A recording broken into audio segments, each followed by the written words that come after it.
What up, Facebook or Twitter or YouTube, man? Shout out to you guys, man. Shout out to the YouTube family.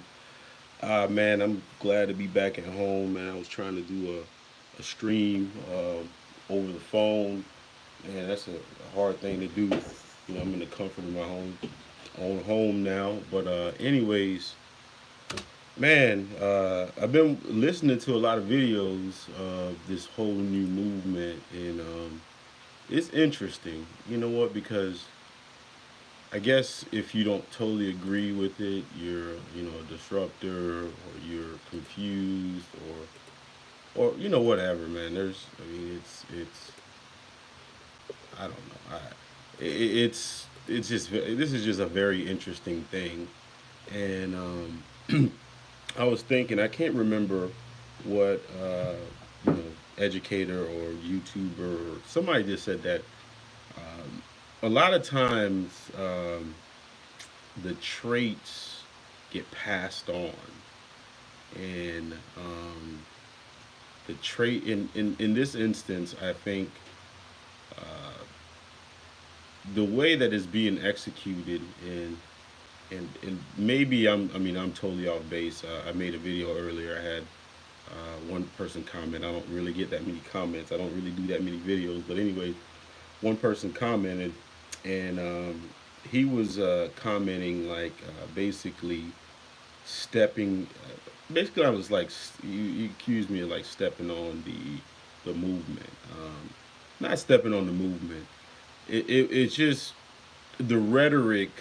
What I was listening to, to a lot of people that are for this new movement, the American descendants of slaves thing, for reparations and things like that.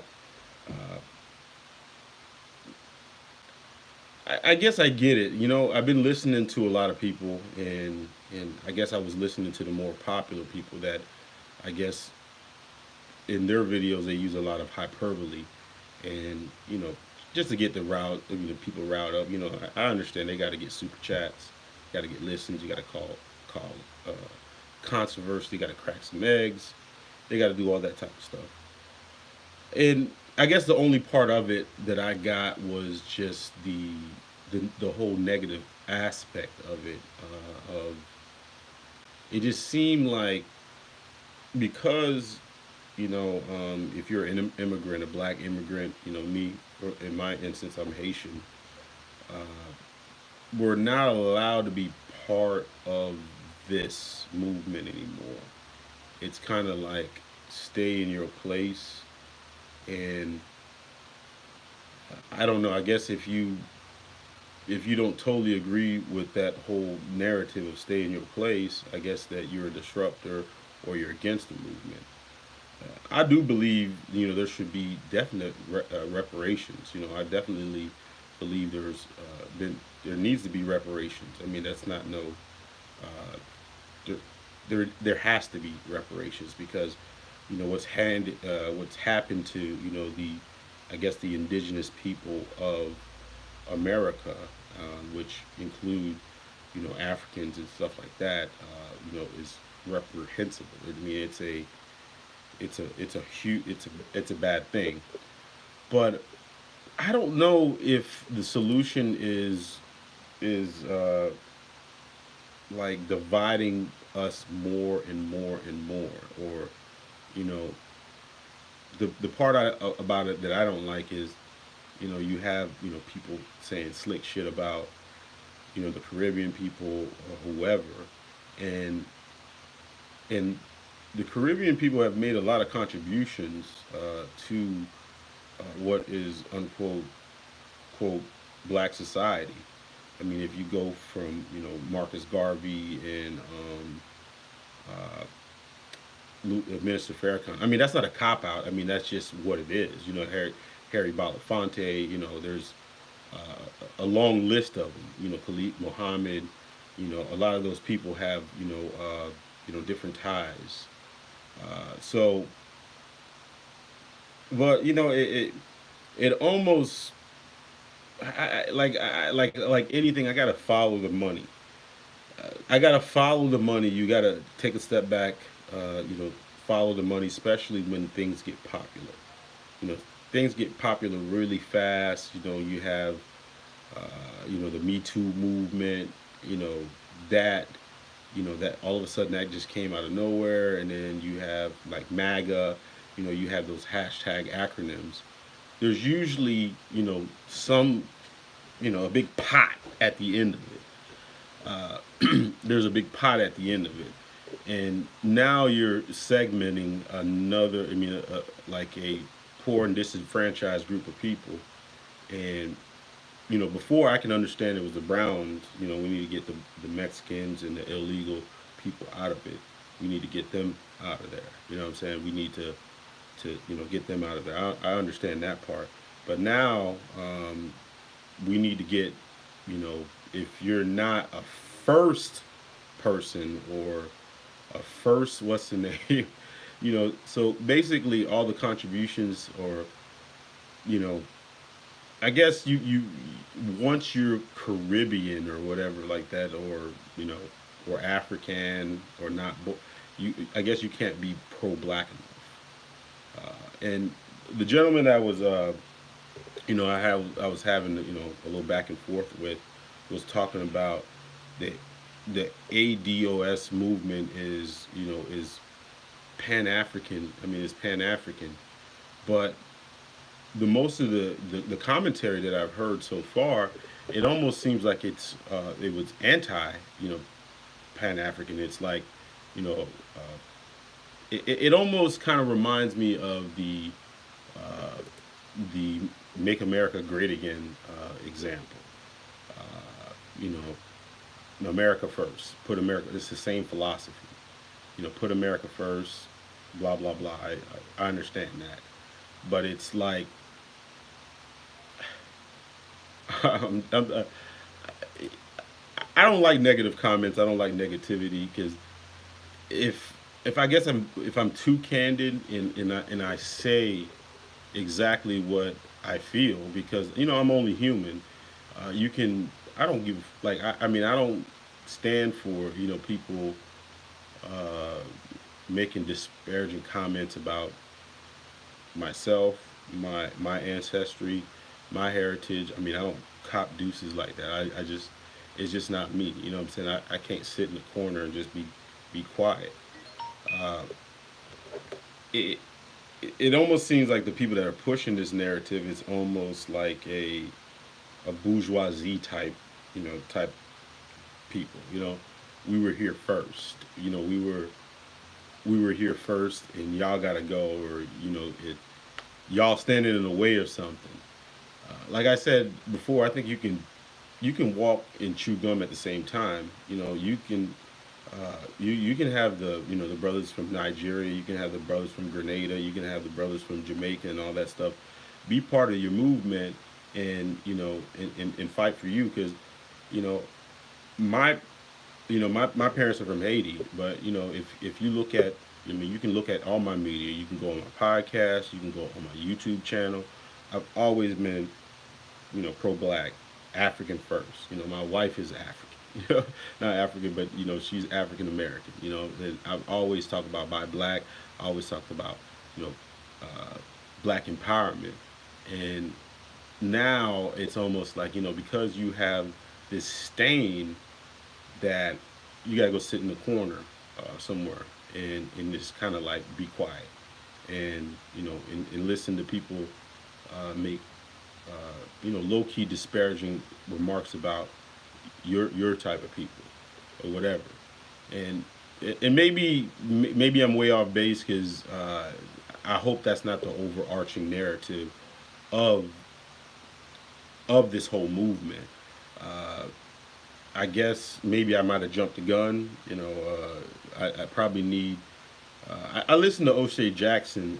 I like his show, and he had a panel on there, and I took a listen to the show, and you know what? There's a little bit more clarity in that. Like, I said it from the beginning. I don't, I think it's a respectable movement. I just think in the the movement, some of the narrative is being hijacked by people that have, I guess, a monetary agenda. It's not like I'm pocket watching or anything like that. It's just that you got to stir. I guess in was it the 48 Laws of Power? I like to reference that. Is like you gotta, I guess, to stir the water to catch fish. That's how you catch fish. Uh, and it almost seems like you're like you have this group and you want to make it smaller, and I guess making it smaller is, do you get more power with that? uh, you know is that the philosophy? If cut off all the fat and just get on the strong, which are uh, the indigenous people, or the what do you call it, the ADOS. I got to get used to that acronym. Are they and what's funny about that is a lot of times the this word coon gets thrown around. Those are the some a lot of the ADOS people that you're talking about. Those are the biggest coons. Those are the biggest self haters. Those are the biggest people that love to be ingrained with the oppressor. You know what? You know what I'm saying? It's like, people like me, that I got my wife is, she's African American. She can trace her ancestry back all the way to the slave days, and we got a son together, so he'll be able to do the same thing. But on my side, um, I got Haitian heritage, so I guess where does he fall in at? And this is not a distraction method. I mean, somebody needs to to clarify that. You can't just keep you know saying things without it sounds like you're talking out of both sides of your mouth. And the other thing I was very discouraged about is just I guess words matter, and the name of it, and and if you listen to some of it, and like the guy said, is like he wants to embrace his heritage, like the heritage that was constructed in uh, by your oppressor. Let's embrace the oppressor's flag. America first. Hey, Daddy. Huh? I'm making a YouTube video. I ain't got nobody in here, but you okay?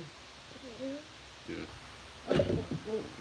But anyways, uh, yeah, yeah, yeah. That's my son. But anyways, it a lot of that, just the words, and there's a lot more smarter people on here that that can probably school me on a little bit. I might be missing a lot of quality points or whatever. Trolls, you can, even if you trolling me, go ahead and troll me, and if I'm missing something, go ahead and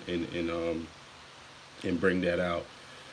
But it has a lot of America first, or make America great again. That whole movement, and that has a big history of that. Now, I guess you almost, if you can't be with them, you join them. That's a phrase that, that gets thrown around a lot. Uh, you know, Start emulating the oppressor. You know, like Trump. Take a page out of his book. Like, maybe that will work. Maybe because he was able to get a lot of tangible gain from using that whole playbook. And maybe someone within the black leadership that we have is saying, you know what, let's take a step. I mean, let's take a page out of their book, and let's kind of emulate them. Let's emulate them. Let's do what we did. When we get we came up with the white race. We started you know throwing people out of the white race. you know, or I just think that it reeks of that. And again, I'm human. I am a human person. It's not that I feel like I'm being left out. Left out of what? Left out of what? At the end of the day, when I wake up and I go to anywhere, I'm still going to be treated as a black man. You know what I'm saying? I might have a last name Marseille or whatever, but I'm still treated as a black person. So uh, I don't know. I mean, it would I be wrong for calling people out because last year you wanted to burn the flag, you wanted to not kneel before the flag, and you talked about the oppressive nature of the flag, of America, of all this, and now all of a sudden you're flipping the page, and now you're embracing, you know, all the stuff, and now now you want to be proud of that heritage. You want to be proud of that heritage. Before it was pro Africa, pro black or whatever. Now it's pro America. All the oppressive stuff that come with that, and that's just a little bit disingenuous to me. Uh, and you can call it whatever you want to, man. It's just a little bit disingenuous to me because uh, that is the part that I don't really understand. And if listen to this video or whatever, I'm not taking the position of like a Candace Owen or one of those type of people. I'm not taking that position at all. That I mean I'm not interested in that whole thing. That I'm not taking that, and I'm not trying to step on that. But you also gotta you have to convince me that dividing more dividing the thing more and more and more is going to be progressive for everybody. And maybe, okay, let's just be honest, maybe it's not for everybody. Maybe it is just for those people, that the ADOS people. The other question I have, like him, I'm, son of immigrants. He is, his mother is not. I mean, she can trace her. I guess she would fall into that category. But what does that make him? We grow, we we're an American household. We're an American household. I try to instill a little bit of values that I grew up with in Haiti. I mean, I never grew up in Haiti, so I can't even put that on him. But a lot of the things that my parents. I mean, but where does he fall in at?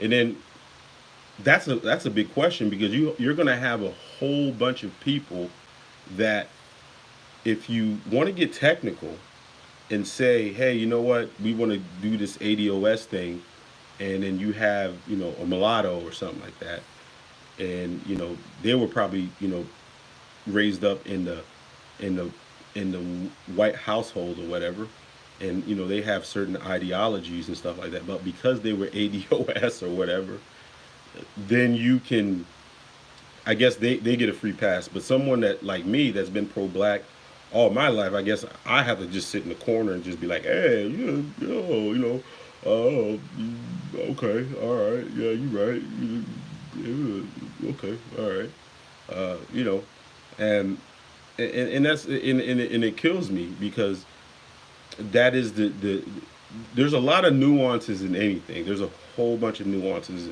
in anything, and then it's not one size fits all for everything. And that is one of the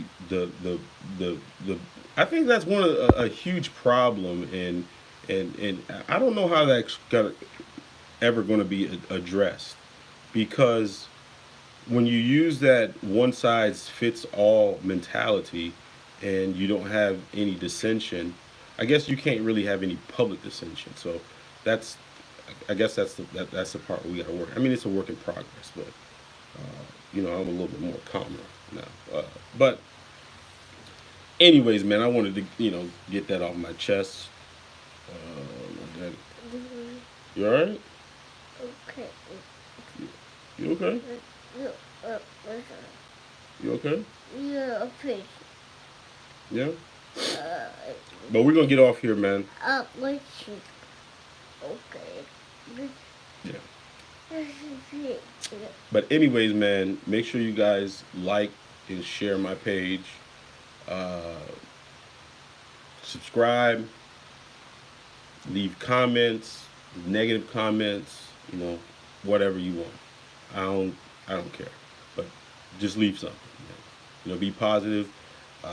And you know, and again, I want to leave this. I'm all about reparations. The only thing that I'm not about is dividing our people. And you know, if you want to trim the fat, well, we can find other ways to do it. We can find other ways to do it. Uh, I don't know how a smaller group, you know, is going to, you know, get us further in our agenda. It should be one agenda. I don't know how you can stay on code. You asked me to stay on code, but you don't want to include me in whatever, you know, technicality, whatever. It just, I, anyways, I don't have the answer. I'm sure some talking head has a pretty answer for you guys. You know, somebody that's real popular that gets a pretty answer for you guys.